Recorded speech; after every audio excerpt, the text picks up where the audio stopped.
DUCSU BP Sadiq কায়েম ঢাকা দক্ষিণ city কর্পোরেশনে mayor পদে নির্বাচন করবেন, এই খবর নিয়ে যখন রাজনীতিতে তোলপাড়, যখন বিএনপি এবং এনসিপিতে আগুন লেগে গিয়েছে সাদিক কায়েমের প্রার্থী হওয়ার খবরে, শিবিরের সাবেক বর্তমান লোকজন যখন উজ্জীবিত হয়ে আনন্দ চিত্তে এই খবর প্রচার করছে এবং জনশক্তির যখন কনফিডেন্ট না এবার একজন প্রার্থী পেয়েছে, তখন শিবির বলছে ভিন্ন কথা।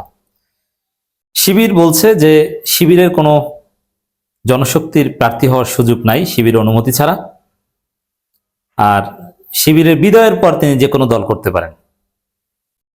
তো এটা নিয়ে একটা ধোঁয়াশা সৃষ্টি হয়েছে, বিভিন্ন গণমাধ্যম রিপোর্টও করেছে। আমি খবরটা একটু আপনাদেরকে আগে দিই, তারপরে বিশ্লেষণ করি।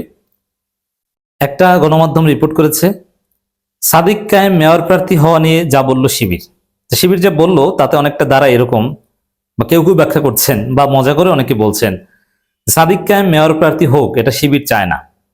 আসলে কি তাই? আবার কেউ কেউ একটু ফান করে বলছেন শিবির সাদিক কায়েমকে মেয়র প্রার্থী করতে চায় না, কিন্তু আসিফ মাহমুদকে চায়। এটা একটা ফান। তা আসলে কি শিবির কেন বলছে, যেখানে এটা এস্টাবলিশড হয়ে গিয়েছে? বাংলাদেশের বড় বড় মেইন স্ট্রিম মিডিয়া প্রচার করলেও যে কাভারেজ পাবে না, তার চেয়ে বেশি কাভারেজ হয়ে গিয়েছে শিবিরের জনশক্তিদের প্রচারণায়, সাবেক বর্তমানদের, যে সাদিক কায়েম ঢাকা দক্ষিণ সিটি কর্পোরেশনের মেয়র প্রার্থী। এবং সাদিক কায়েমের বেশ কিছু রিসেন্ট বক্তব্য মেয়র হওয়ার ব্যাপারে ইঙ্গিত পাওয়া গেছে, এবং তিনি ভোটার ট্রান্সফারও হয়েছেন, তার তার নিজের ভোট খাগড়াছড়ি থেকে ঢাকা দক্ষিণে স্থানান্তর করেছেন। কিন্তু শিবির কেন ভিন্ন কথা বলছে, যে না প্রার্থী হওয়ার সুযোগ নেই?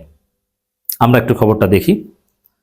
ছাত্র শিবিরের কেন্দ্রীয় একজন দায়িত্বশীলকে বাংলাদেশ জামাত ইসলামী ঢাকা দক্ষিণ সিটি কর্পোরেশনের মেয়র প্রার্থী হিসেবে ঘোষণার সংবাদ বিভিন্ন অনলাইন পোর্টালে প্রচারিত হওয়ার প্রেক্ষিতে এ বিষয়ে নিজেদের অবস্থান পরিষ্কার করেছে বাংলাদেশ ইসলামী ছাত্র শিবির। সংগঠনের কেন্দ্রীয় প্রচার সম্পাদক এস এম ফরহাদ স্বাক্ষরিত এক বিবৃতিতে জানানো হয়, ইসলামী ছাত্র শিবিরের যে কোনো পর্যায়ে দায়িত্বে থাকা অবস্থায় অন্য কোনো রাজনৈতিক দলের পক্ষ থেকে নির্বাচনে অংশগ্রহণ বা প্রার্থী হওয়ার সুযোগ নেই। এমনকি কোনো রাজনৈতিক দল থেকেও তাকে প্রার্থী হিসাবে ঘোষণা দেওয়ার সুযোগ নেই বলেও বিবৃতিতে উল্লেখ করা হয়। এই যে ফাটাফাটি লেগে গেছে দলে নাকি? কারণ আমরা স্পষ্টত দেখছি, এবং ঢাকা মহানগর দক্ষিণের নেতৃবৃন্দ এবং সদ্য সাবেক বেশ কয়েকজন শিবির কেন্দ্রীয় সভাপতিও ইশারা ইঙ্গিতে স্পষ্ট ফেসবুক পোস্ট দিয়েছেন যে সাদিক কায়েম ঢাকা দক্ষিণের জামাতের মেয়র প্রার্থী।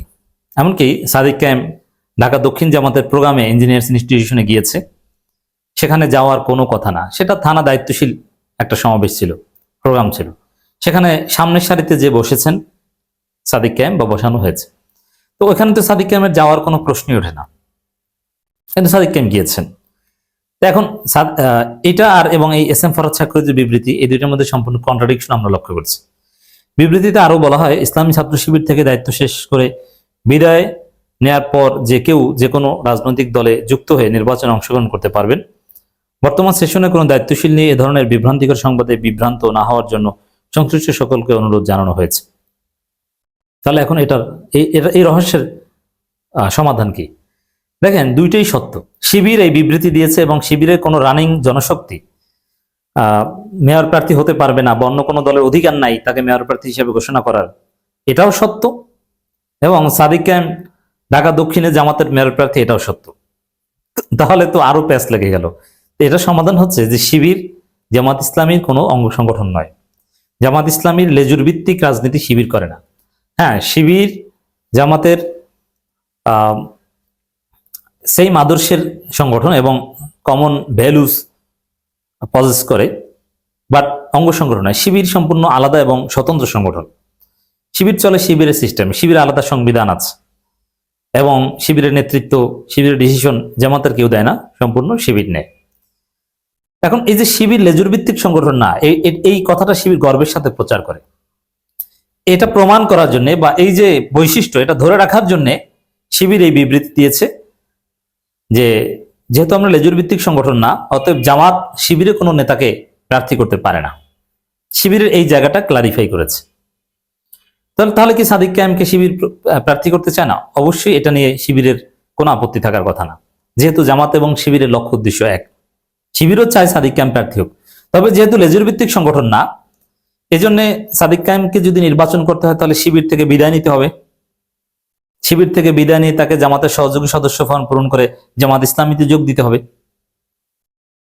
এইটা হচ্ছে হিসাব। আর দ্বিতীয় কথা হচ্ছে, দেখেন, জনগণের বা জামাত শিবির সাবেক বর্তমান জনশক্তিদের যে সমর্থন সাদিক কায়েম ঢাকা দক্ষিণের মেয়র পদে দাঁড়াক, এটার একটা কারণ হচ্ছে যে সাদিক কায়েমকে শুধু শিবির নেতা হিসেবে কেউ দেখে না। সাদিক কায়েমের সবচেয়ে বড় পরিচয়, শিবিরের চাইতে বড় পরিচয়, তিনি ডাকসু ভিপি। তিনি জুলাইয়ের অন্যতম মাস্টার মাইন্ড, সমন্বয়কদের আব্বা, এরকমও কেউ কেউ বলে, সমন্বয়ক অব দি সমন্বয়ক। তো সেক্ষেত্রে শিবিরের ঊর্ধ্বে সাদিক কায়েমকে নিয়ে চর্চা হচ্ছে। এই কারণে শিবির কি বললো কি বললো না, এটা তেমন ম্যাটার না।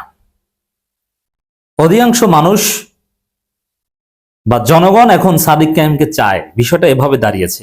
যেহেতু জনগণ সাদিক কায়েমকে চায় এবং জামাত শিবিরের জনশক্তিদের কি ইমোশন এবং সাপোর্ট এটা স্পষ্ট হয়ে গিয়েছে, শিবিরের বর্তমান জনশক্তিরাও, ঢাকা বিশ্ববিদ্যালয়ের নেতারাও এটা প্রচার করেছে যে সাদিক কায়েমই জামাতের ঢাকা দক্ষিণ সিটি কর্পোরেশনের মেয়র প্রার্থী।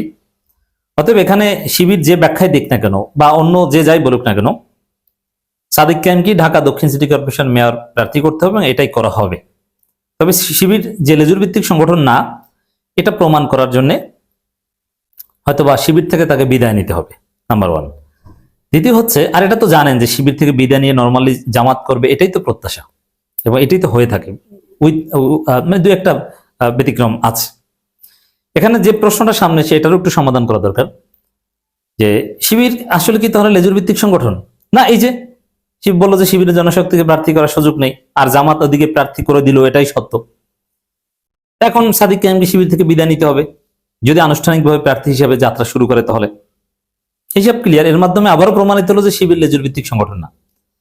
আর দেখেন যে এখানে ডাকসু ভিপি থাকা অবস্থায় বা শিবিরের বর্তমান নেতা থাকা অবস্থায় এটা ঠিক হচ্ছে কিনা।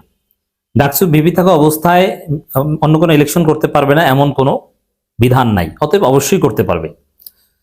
আর ডাকসু ভিপির মেয়াদ শেষ হওয়ার আগে নির্বাচন হওয়ার কোনো সম্ভাবনা নেই।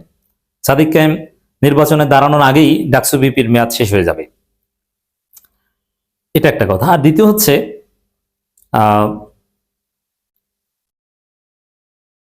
শিবির বা যে কেউ যদি আলাদা সংগঠন হয়, বরং শিবির সমর্থন দিতে পারে।